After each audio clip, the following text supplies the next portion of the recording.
Good evening, afternoon, or good morning, depending on where you are in the world. And welcome to another Blacklash, the Africana Collective community engagement and discussion around a very interesting topic. My name is Mjiba Frehewat, and I am a Blacklash member. I have the privilege today of moderating the first half of this discussion. And so I thought I would tell you a little bit about Blacklash, and then we're going to have a discussion with each of our panelists to see what exactly they want to bring to this conversation. So our topic is post-election purple haze, democracy, and its discontents. And hello, we've got a lot of people in the room, so hello, you're all welcome. So the Blacklash, the Africana Collective, BTAC, engages in interdisciplinary research to provide analysis and recommendations on a range of issues affecting the Africana world, link communities with peoples of African ancestry, using our collective knowledge and skills, as well as grounding as thinkers, educators, activists, organizers, and parents. Our objective is to support and inform action towards safeguarded humane development throughout the African world. We are independent in our funding, research, and directives, allowing us to work decidedly in the best interest of said communities. Each month, we consider one topical issue as a collective. In the process, we prepare individual statements, meet virtually to hammer out our findings, and prepare a report. This report, the report that is shared with the African world via online outlets and through various networks a week prior to the virtual town hall, where we invite members of the African world community to join us, debate, disagree, and come away with perspectives that inform collective action. So if you want to, in the second half, get on screen and let your voice be heard, please let us know. We are welcoming people on screen. So in this thought paper, report number 7, so this is our 7th global town hall, we consider the topical issues surrounding post-presidential election United States, specifically democracy and its discontents for the African world. So I thought we would start with a very interesting contribution by Dr. Todd Stephen Burrows. Todd, are you on? Dr. Stephen Burrows, are you on? I am on, Dr. Mjiba. Thank you for staying up so late in Ghana to coordinate this first hour. You're very welcome. So I wanted you to start out by I'm going to give you about 5 minutes to tell us why you felt that it was the right direction to write your contribution about a book written by Mumia Abu-Jamal and Stephen Victora. Right? Why do you think that it's important for us to highlight, to big up, to look through the eyes of Mumia Abu-Jamal, when we're talking about post-elections in the United States? You have about 5 minutes to walk us through why you think this is particularly relevant. The floor is yours. You know, as a biographer of Mumia, I try to resist the temptation to sound like him, to talk in that baritone voice, and he would do things in 1 minute, So I will pretend to be him for a minute and do this in 1 minute. Now that the tension is back between the liberal wing, the progressive wing, and the radical wing of the left, now that this tension has returned, because I spent over 2 hours watching the Ben Jealous event at Busboys and Poets, and you could see that tension all over the place, right? Now that tension is back, it's going to be the job of the left, whoever is defined as that, to show resistance to the structure. So I wanted to submit my 3rd book review for Dr. Ball's I Mix What I Like on Mumia Abu-Jamal's series, Murder Incorporated, because both authors make clear that the purpose of the system is to resist against it. Whether the person is in power who's a Democrat or whether the person is in power is Republican. And so I thought that was a good contribution to make, to remind people of that and to get us out of the exact moment. Because, I did check out the inauguration day, and the moment was very inspiring from its point of view. And that's how that gets confused in much of our heads.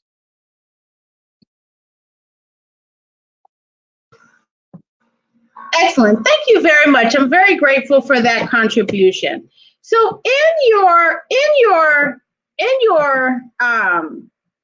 contribution, you made a very interesting point. You said Trump's naked white nationalism is the proof that this book series, published as Obama multi-racism optimism, yielded first to Black Lives Matter marching and later to Trump's torch flames, is relevant in all its Greek prop glory. Can you tell us a little bit about that statement and why you felt that that statement is relevant to this conversation?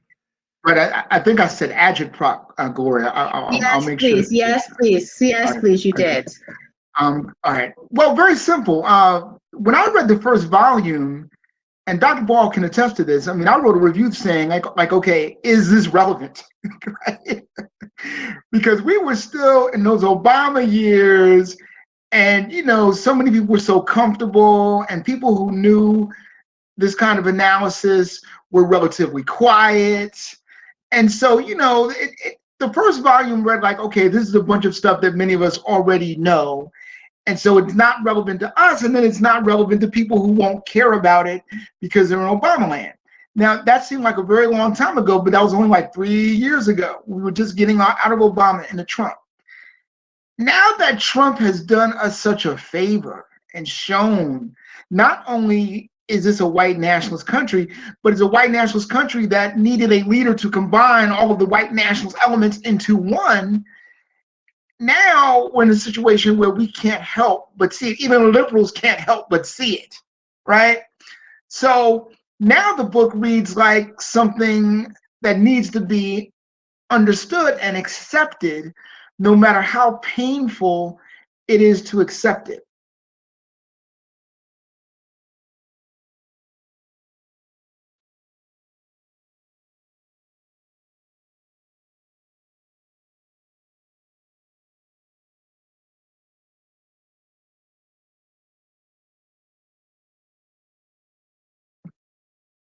Is Sister Majiva frozen? She's frozen? Okay. So I'll continue till she comes back. So let me talk a little bit about today. Today was fascinating because of the tensions that you see within the American Republic, right? The American Republic is still healing from the attack that was made on it, right?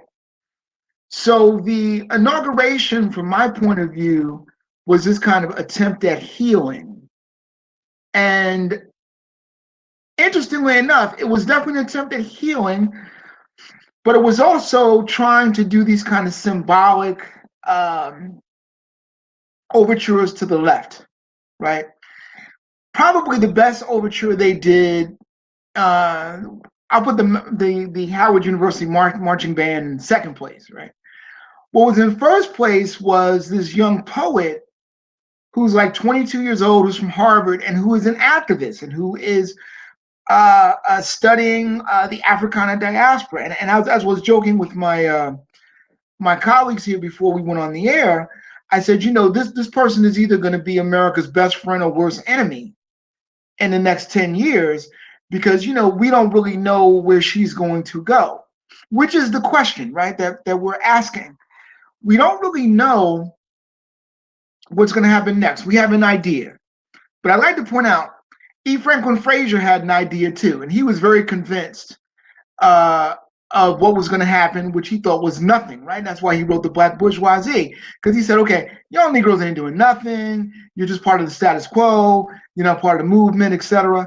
And what happened 20 months later? 20 months later, North Carolina A&T happened. And of course, there are people who still argue whether the beginning of the civil rights movement is either Rosa Parks or North Carolina A&T, right? So Frazier, for his correct analysis, did not know that that movement was coming, right? So we don't know what's going to come.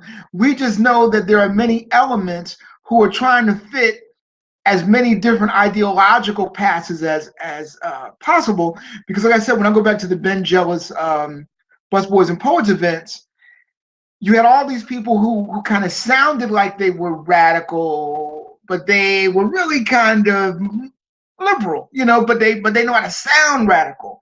They know how to give that radical tone.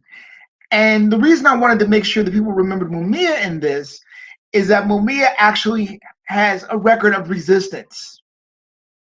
And how do we know that? We know that because of forces that have always come to attack his resistance. I think that's the first thing we need to think about. The second thing we need to think about, and after I say this, I'll leave and then I'll go into the chat, is that if we're going to now have this kind of ideological range of leftism where everyone wants to sound like a radical, including liberals, right? Because that's in vogue now, sounding like a radical is in vogue. Black Lives Matter made that in vogue, right? It reminds me of something that I heard Ozzie Davis say decades ago, where he talked about white allies. So this is not exactly on a match, but I think you'll get what I'm talking about. He was talking about white allies, and he said, we accept our white allies, but we ask them a question. So the question we ask is, let's see your scars. So if you're going to be with us, we want to see what you have sacrificed to be with us. We want to see what you have given up or what got taken away from you to be with us. And I think that looking at risk, like Mark Lamont Hill risk, like almost losing your six-figure teaching job risk, that kind of risk, when you go and talk about the Palestinians, right, and the UN, I think we're going to have to look at risk and sacrifice as maybe the new criteria for activism and not so much positions, because everybody now is expert at making themselves, at making positions and at positioning themselves. Right. And I think that now that we're going into this kinder, gentler liberal era, liberal progressive era, pretending to be a leftist era, we're going to have to actually look at that and look at who gains and who loses as a result of the positions they take. And that's really all I have to say about today. Todd, before you go to the chat, I'm hoping maybe that you could instead switch over and take over Mjiba's role until she gets back. Sure. Because I think if it would take you logging in as BTAC to bring Ieli up, if I'm not mistaken. And then what I was thinking in the meantime, Kwesi, if it's okay with you, I'll play host and ask you about your essay in the interim until we can get everybody back up here and in whatever role we've assigned each other. But similarly to what I understood Todd to be doing in his piece, and especially centering Mumia and political prisoners, is something that a thread I think runs, at least one thread that runs through your contribution, which is the concept of settler colonialism and its central role in creating these conditions. Could you maybe start with that to talk about what you mean for us to see in all of this before we even maybe get to to some of what you were saying specifically about, for instance, Greek democracy. But anyway, could we start with this concept of settler colonialism and how you work with it in this piece here? Sure thing. So I'll pick up on where Brother Todd left off to say, not to him, but to the sort of the last clause, that it is also very popular to appear to lose, for dramatic effect, and then be reincarnated as an even greater champion, of the cause to which you lost, right? So even Jim Brown did that with the cape in the middle of his song, right? To appear to be defeated, to come back triumphant at the end of the song. My bad. Exactly. And so this is more of an addition to Brother Todd's remark, because people like Mark Lamont Hill, could move on from his, his spot with Black Enterprise and his UN, visibility, sort of speech. But he still keeps his job. He's still at Temple. right? And more so, he has gotten more calls to be more visible because he has a new book out, and so in the appearance of defeat, there's sort of this sort of deliverance, sort of this reincarnation that look what I did for you, the people. And it's on that thread where I'm a discontent with the idea of democracy, which we can talk about in its sort of finer points. But a major principle of democracy that I take issue with, and it has to do with the idea of the people, and we all toss it around of whatever political stripe. We talk about the masses, the people, those on the ground, and so on. But who are these people that we keep referencing? Even policymakers say the American people, while they're bludgeoning them and ruining their lives and possibilities, they always speak to this ethereal, ghost-like the people. And so, for all of us who are on, this particular thread of our town halls and have been with us, I think for us and others, we have to, to begin to be clear and ask the right questions about who are these people that these champions of the people keep speaking for? Who are they? As much as we need to call people out, we need to call out the people that they claim to represent, because Eddie Glaude doesn't represent me, right? Mark Lamont Hill doesn't represent me. Ibrahim Kendi X doesn't represent me, but he's calling upon me.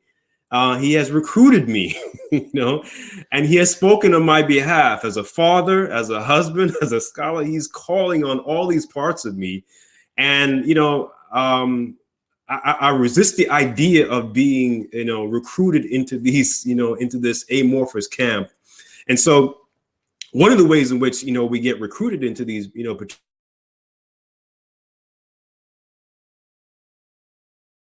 is that of the people, but how the people is often used in this calculus called majority rule, right? Whatever you think about the Democrats and Republican, or a sort of a bi-party system, because for real, the Green Party doesn't represent a third party, right? Even libertarians don't represent a third party. And so in this sort of bi-party system, the principle that I think we all need to take a close look at is this majority rule principle, which means basically it doesn't matter who is the US president. It doesn't matter even at the state level, a governor and other kinds of electoral positions. Why?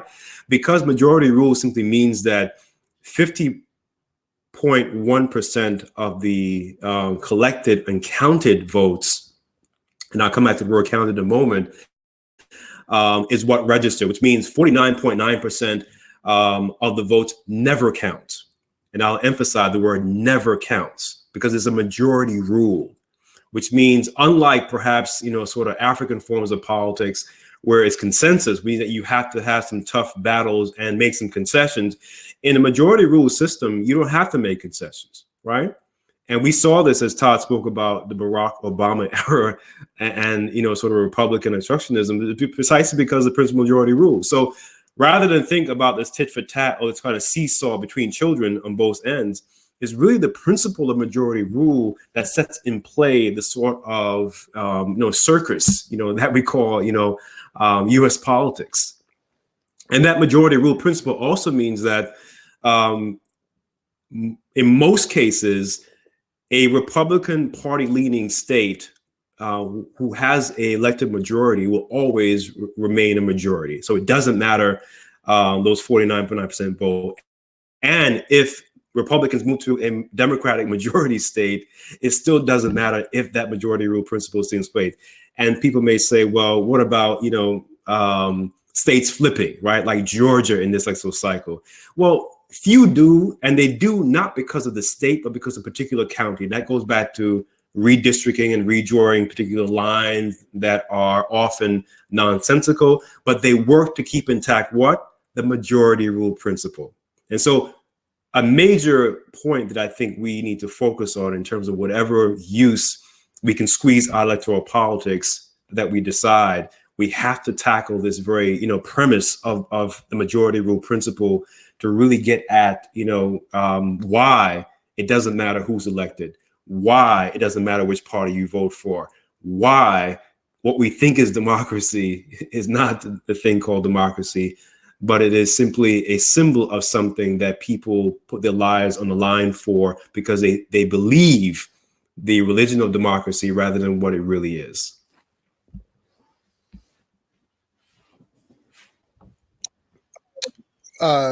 Yeah, absolutely. Is there? I'm wondering if there's something in particular about. Could you know? Because I was kind of. Can you talk a little bit more about what you have to say here about Grecian society, and in particular, what I thought was interesting, your reference to CLR James. In his article, Every Cook Can Govern, a study of democracy in ancient Greece, its meaning for today. And if I can, you just say here that he said that the most striking thing about Greek democracy was that the administration was organized upon the basis of what is known as sortition. Am I saying that right? Or more easily, selection by lot. Most Greek officials were chosen by a method which amounted to putting names in a hat and appointing the ones whose names came out. He went on to say that was precisely the guiding principle of Greek democracy. And this form of government is the government under which flourished the great civilization this world has ever known. Could you maybe say a little bit more about what that means for what is happening right now and even what happened earlier today? Sure thing. Yeah. So this is perfect. If anyone has read CLR James, I certainly recommend you read him, even if you disagree with him, to read CLR James. But CLR James, I think, in that particular study, which went on to be a book and even a movie about CLR James, about Every Cook Can Govern, and the idea was that he has a very colorful and even fanciful view of Greek democracy, which is supposed to be the bedrock for U.S. and broadly speaking European white notions of democracy. But what I push back on is sort of the evidence that we get from Grecian society, which is that, like in this U.S. society, for greater parts of Grecian history, which is organized into these city-states, right, which you can think of today as the states of the United States, that these city-states were autonomous, but that were held together in many ways by civilization, and culture, and other kinds of economic and political structures. And so they match up pretty well with the United States as a collection of formerly autonomous and semi-autonomous states. The really key feature is the history, which is that, for those of you that are unfamiliar, at the height of so-called Greek democracy that CLR James note, Grecian society, particularly its main city-state of Athens, which is supposed to be the home of democracy, the birthplace of it, had a 2-to-1 enslaved to citizen ratio. Now, what do I mean by citizens? White males 21 and older, property-only males. Sound familiar? Right? And so many of the architects of the U.S. nation state had the same profile: white males 21 and older who held property, including chattel, that is, enslaved Africans, which Thomas Jefferson argued were the most important commodity next to currency, and in fact, they were the currency as well. The other feature that's striking to me to today's world is that the citizenry class always formed a fixed minority. Now, I want you to hold that. They always form a fixed minority, right? And so since the time before, but certainly by the time of the person of Andrew Jackson, right, who's known for the Tales of Trail, who's on a particular form of the U.S. currency that's being debated now whether he should be replaced by Harriet Tubman, right? That Andrew Jackson. So Andrew Jackson, in all his criminality, really put into play the idea of universal suffrage for white men, right? Remember, he brought in the notion that the common, the sort of poor peasant whites, could get the franchise, and he put that into play, more broadly speaking. And so, the notion of a fixed, minority, which was complemented by a preponderance of peasants and chattel slavery, was Athens, was Athenian democracy, which very much, parallels, notions of U.S. democracy. And here's the other, I think, crucial point, is that the conditions for the rich and poor citizens in Greece were laid by the enslaved laborers, meaning that is these enslaved laborers that produced the surplus, which meant that even poor white citizen Grecians didn't have to work full-time in manual labor because there was a surplus produced by the enslaved. Our enslaved people today are those folks, living in what's called like the permanent underclass, meaning that minimum wage could never get them out of it, right? Minimum wage is sort of a fiction. It's a phantom that gives them the something to chew on, but never satisfies them, right? They're still hungry, even though they're chewing on something. And so it is that surplus, of wealth produced by this permanent underclass of workers, both resident workers, immigrant workers, migrant workers who are working in fields in Florida, who are working, during the pandemic, in the factory so you can get your meats, your beef, your cattle, and your chicken. People who are working in the front, so-called essential workers, right? These are the same people who are producing surplus for this fixed minority, right? In the language of a few years ago, the fixed minority was called the 1%, but I think it's more like 5%, right? And I think my brother Jared has done us a tremendous service by, looking at who actually owns the country. It's a fixed minority, a very small, finite number of people that actually owns, controls the means of production, as well as the surplus wealth that's produced by the mass, of essential workers. So there's much that actually, coheres with present day U.S. society from Greek society, but it's not democracy. It's a slave society that morphed into this, enslaved, or I can't call it post, but sort of the iteration of a slave economy producing surplus into a wage laboring workers. In other words, if capitalism produced and created the worker, right, it means that this phase of capitalist production now provides for quasi-enslaved workers who are the essential workers and will always be the essential workers producing surplus wealth for a fixed minority. And I think that's how today's society connects with Grecian democracy.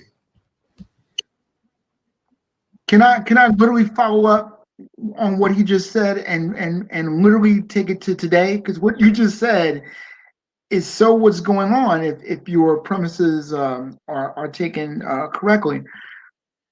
Because I only watched one channel during this past couple of weeks, was MSNBC, right? And their narrative was very clear, right?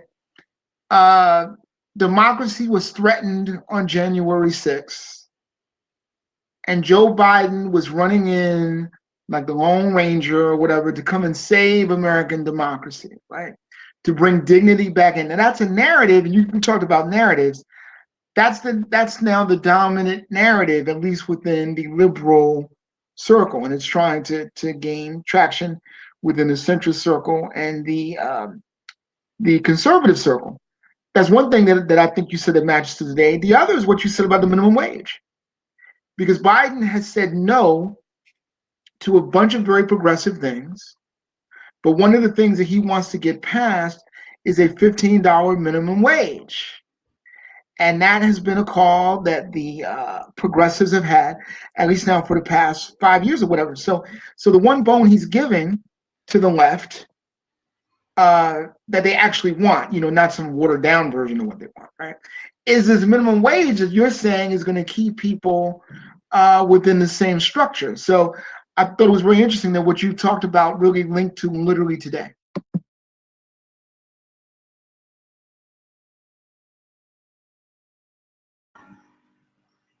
Hi, everyone. Your long lost host is back. So sorry. I don't know what's happening to me today. So you all were doing great. I was following you on my phone, so please continue. And then Todd, whenever you're ready, we'll pop Ayele in if that's fine. I'm ready now, so I'm going to go. Excellent. So go ahead, Quincy. Were you finished? You're on mute. My apologies. I said I spread the wealth around. I'm not sure Jared wants to come in.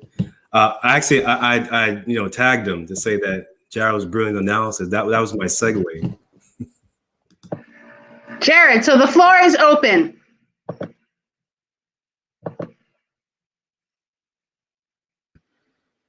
Okay, so yeah, I was having trouble unmuting. So first of all, yeah, oh, good. The ELE's here. Good. Well, what I was just trying to do, I got stuck in the purple haziness of the title of this month's town hall, and started trying just to riff, pun intended, off of the late great Jimi Hendrix, who I continue to be a tremendous fan of. It admitted I probably pushed a little bit on my projection of what he meant by his song Purple Haze, but what I do understand about what he was doing with the song was trying to search for clarity, and that he did believe that this was about something involving his dream state and him going through an underworld.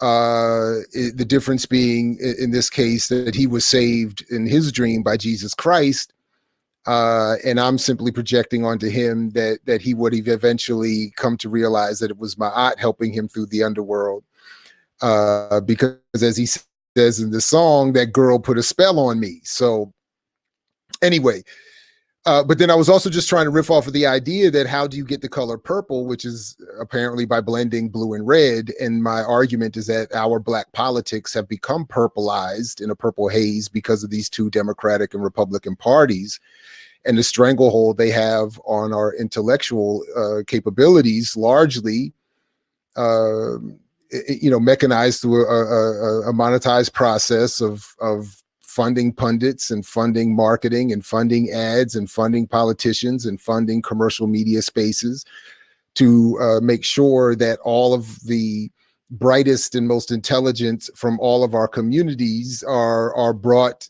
within that range to say you can be perhaps a Bernie Sanders Democrat, and you can maybe be even a conservative Republican as long as you don't support Trump.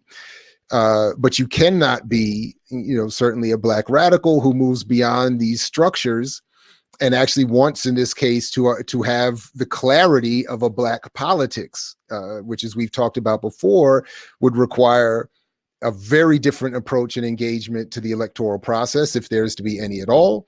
And it would be only one of several in the series of radical parts of the apparatus here, or part of the struggle, or to borrow Nancy Pelosi's line, just one of the arrows in our quiver, as we struggle for liberation. And similarly,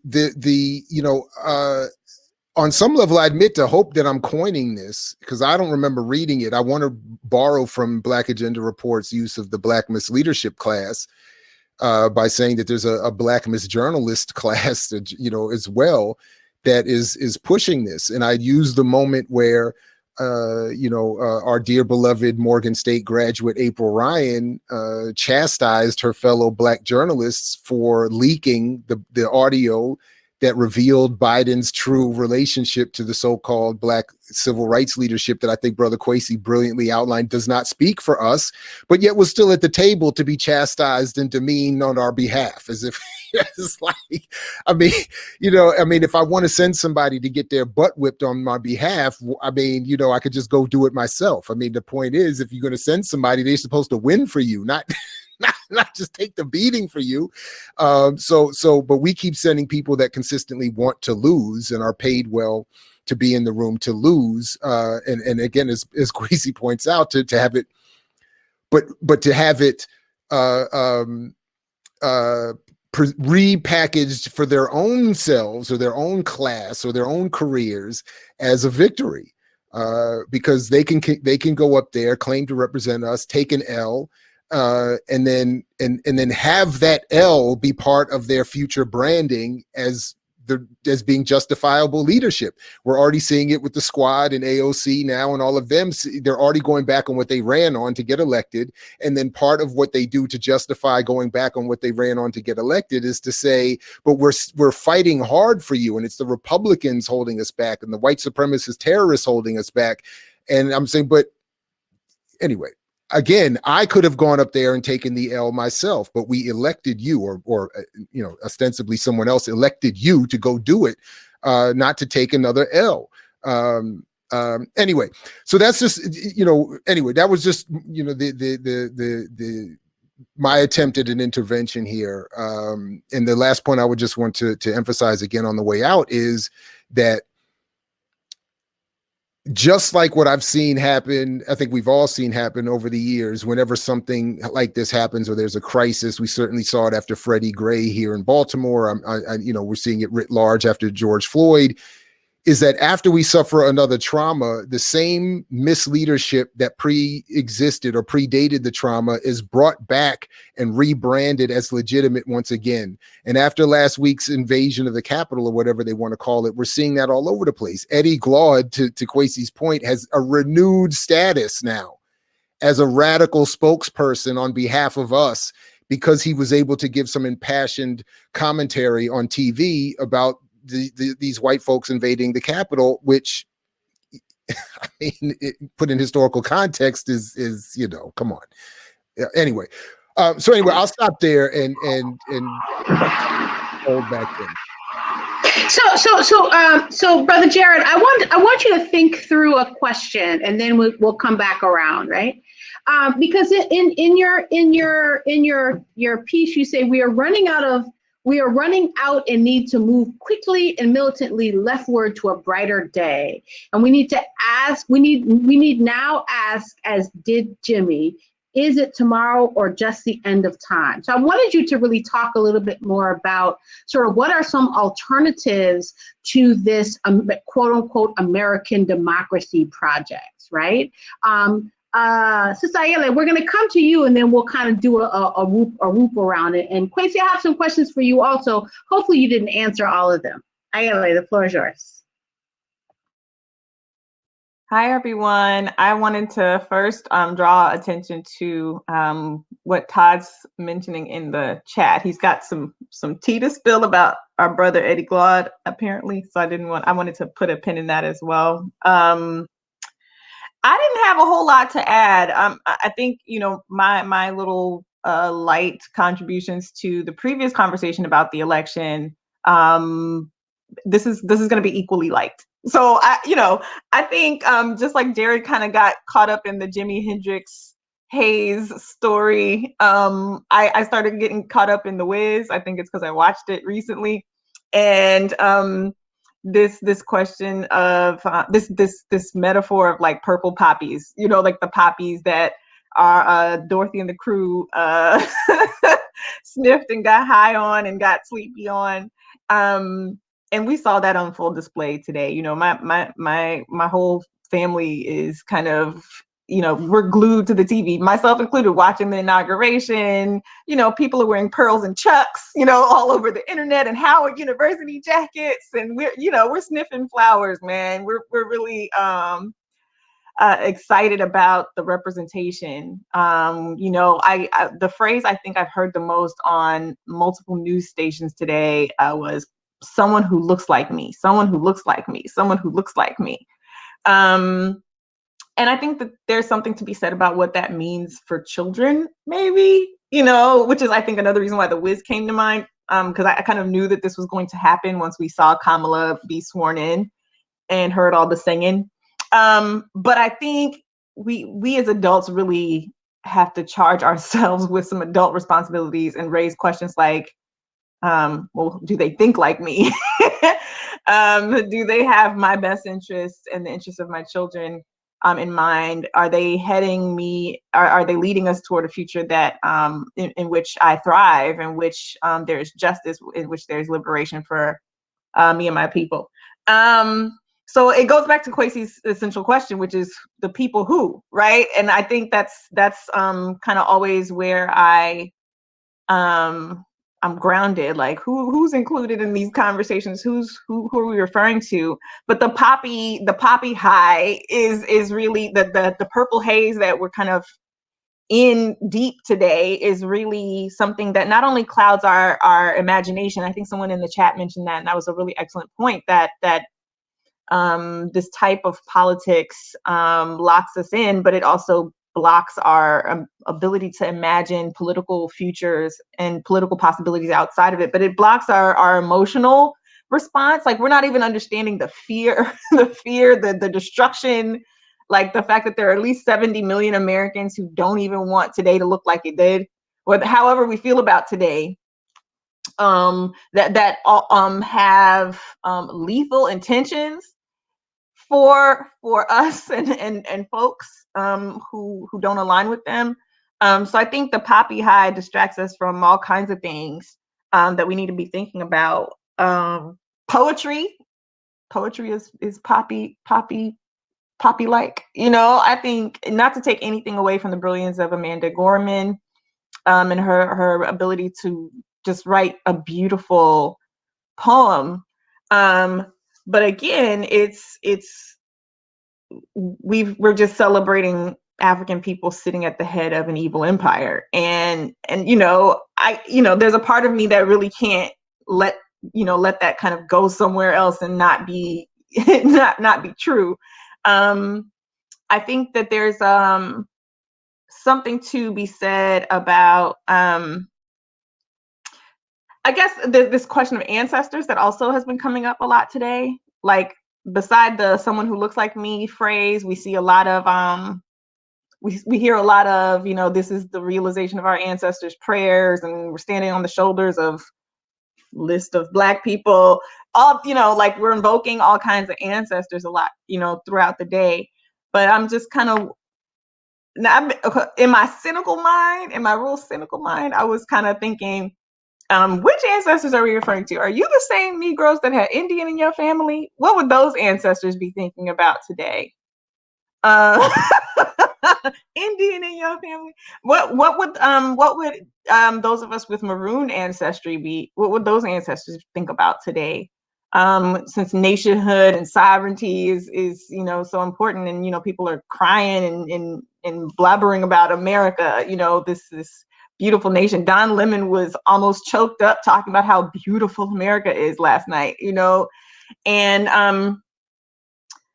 so again, I understand why this matters. I think to some people, obviously, we have elders who are really having a significant moment. We have babies, and I don't want to be disrespectful. But we can't be babies. We can't be the babies. You know what I mean? That's all I just come back to. And so with everything else, I'm always kind of trying to get us to say, okay, that is what it is, and that is what it's always been.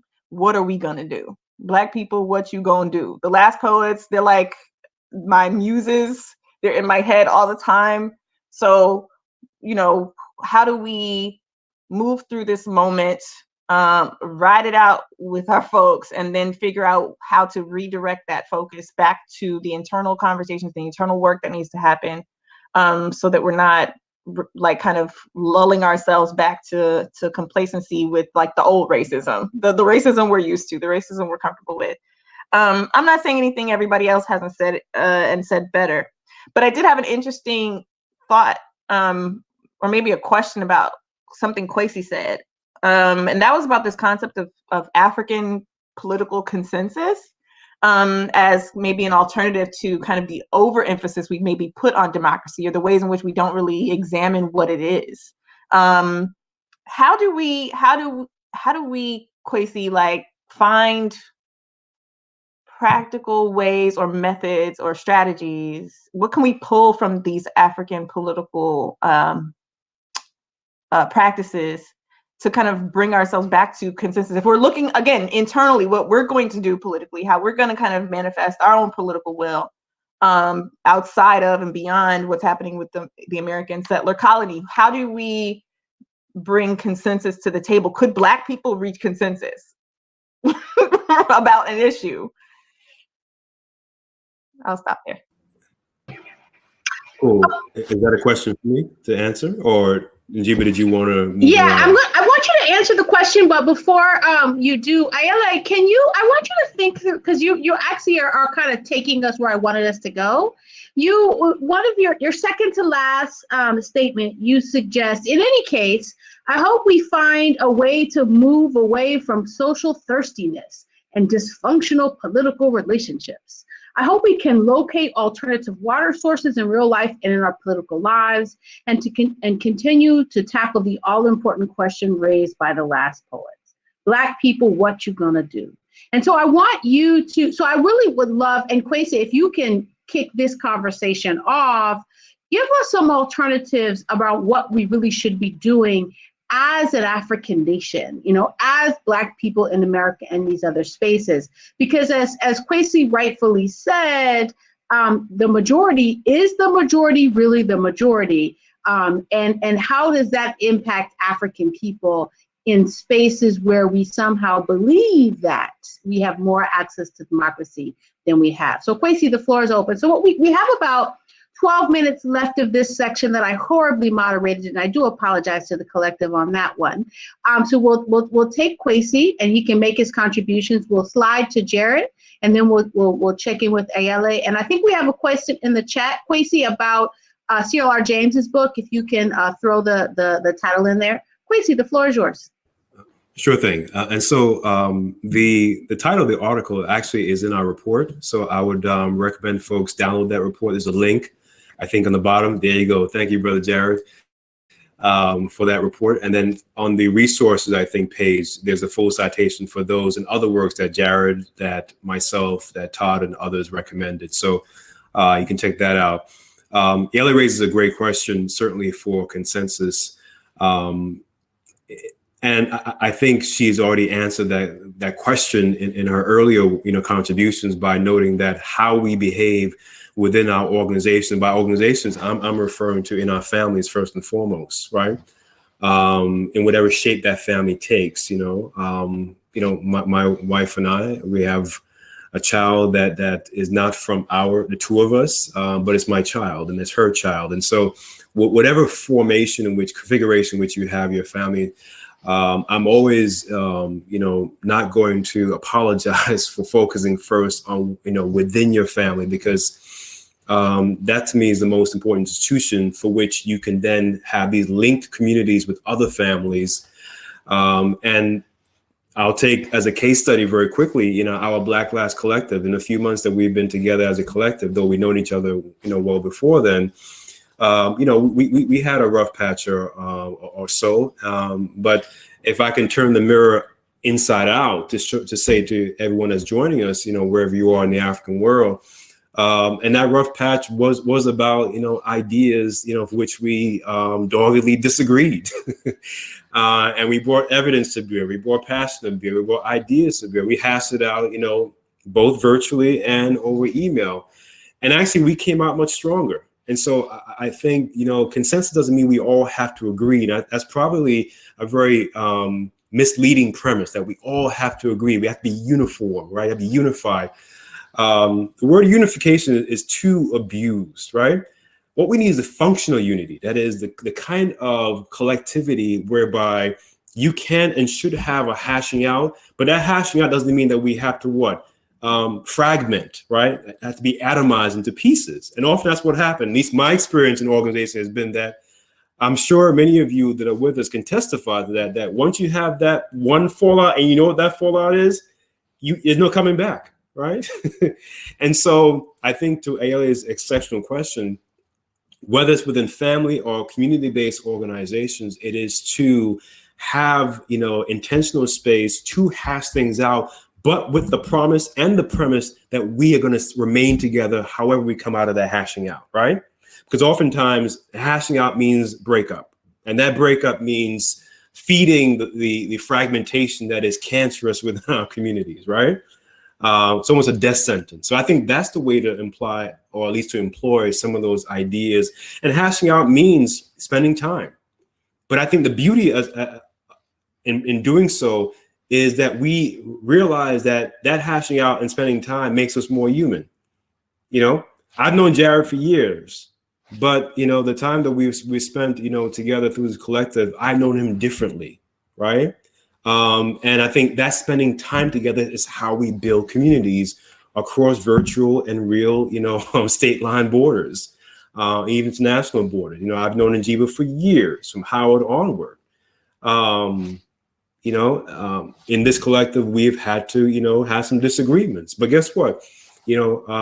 My love for her and respect for her has actually increased because of our disagreements, right? It hasn't decreased, right?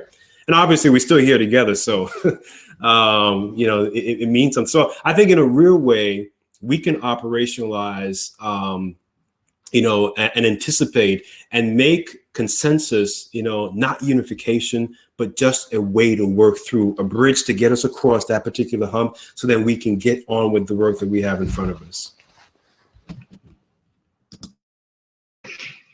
Excellent. And Jared, before you jump in, Kwesi, I think that we have 7 minutes, but I think that you just said something that was extremely profound. And it's so interesting because the APRP, we had a chapter meeting this weekend. And one of the major things we were talking about is how do we deal with criticism and self-criticism? How do we deal with internal conflict, right? How do we resolve conflicts when they're uncomfortable, when people don't agree, when honestly they're as a result of one or another person's behavior or violation of principles, right? These are all critical things I think that we need to really begin to hash out and experience, right? And once you start to experience it, then it becomes an easier process. So I just want to congratulate you for bringing that up and even using us as an example, because I think that it's a really good point to say that consensus building isn't necessarily having a monolithic approach or analysis on whatever it is. Jared, the floor is yours. So I would just say very quickly that that I agree with and want to echo everything that all of you have all just said. But just in terms of I think you were asking me to consider the question of sort of what to do and going forward. I'll just speak to again borrow what Kwesi was saying about turning the mirror towards myself. What I've been just trying to do, and I think all of us should do, is the same thing, the same broad, vague thing. We need to become more organized. And in terms of electoral politics, we need, I think, to develop platforms and independent campaigns, candidates, and organizations. So to that end, I've been trying to work on a couple of tracks. One is to involve myself in more of this kind of collective work. So working with you all in BTAC is, I think, selfishly incredibly therapeutic and checking off a box about collective academic and intellectual work that I'm also going to try to renew in terms of my efforts to match with political organization. So as Njiba knows, I've been trying to, I've started the process of rejoining the AAPRP, since I did once upon a time go at least start the process years ago.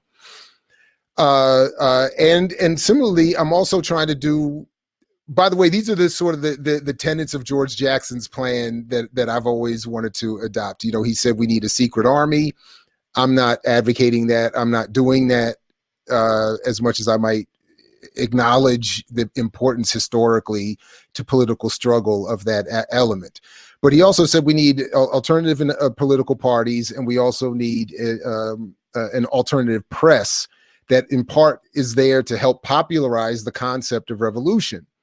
So to that end, I've also been trying to reconstitute some organizational efforts around the live stream that I'm shamelessly plugging here again at imixwhatilike.org. But that we're also going to be expanding with some collective work with some others into a more journalistic, grassroots, organizational, journalistic, emancipatory journalistic media project.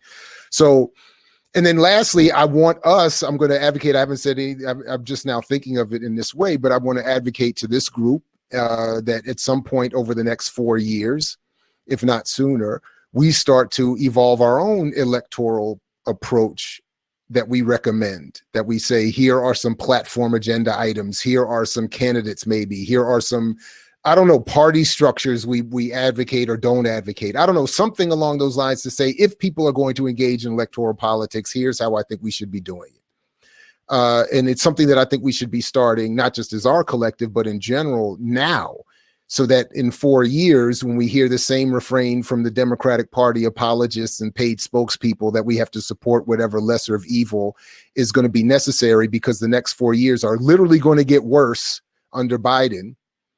And we're going to be invited to accept another horrible Democrat in the face of an even worse and more sophisticated and organized Republican. I would like us to have a clear and established plan in response to that, developed over the next 4 years, that is just is unassailable and collectively applied. So anyway, those are some of the things that I'm thinking about. Excellent. And Ayala, do you want to hold your comments until the second hour because we have 2 minutes, or do you want to take 30 seconds? Excellent. So ladies and gentlemen, sisters and brothers, what will happen now is I want to thank everyone for their presentations. Again, I want to apologize for my malfunctioning internet in 2021. I haven't had any problems up until this point, so I'm not sure what's happened, but I'll get that taken care of for next month. I am going to sign out as the host of the first half, so I want you all just to hang on for a second. Todd is going to sign in as the host of the second half, and we're going to invite everyone over to the second half so we can bring people up on camera if need be. We can also have a more robust discussion. So think about your questions, and when you get to the second half, start throwing them in Ask the Questions section. So thank you so much, everyone. Our panelists are going to very briefly hang on. I will sign out if I can now figure out what the heck to do. And I'm signing out. Let's see, how do I do it? Aha, here we go. So sorry, it's never like this difficult when you're trying to organize the process. Do we have to switch over, or we just automatically get switched over? I think we get invited. I think we're supposed to get invited. Okay. But Sarah Zai, what did I do in Cuba? I missed something there. I got to come back to that question or comment. What happened in Cuba? What did I do in Cuba?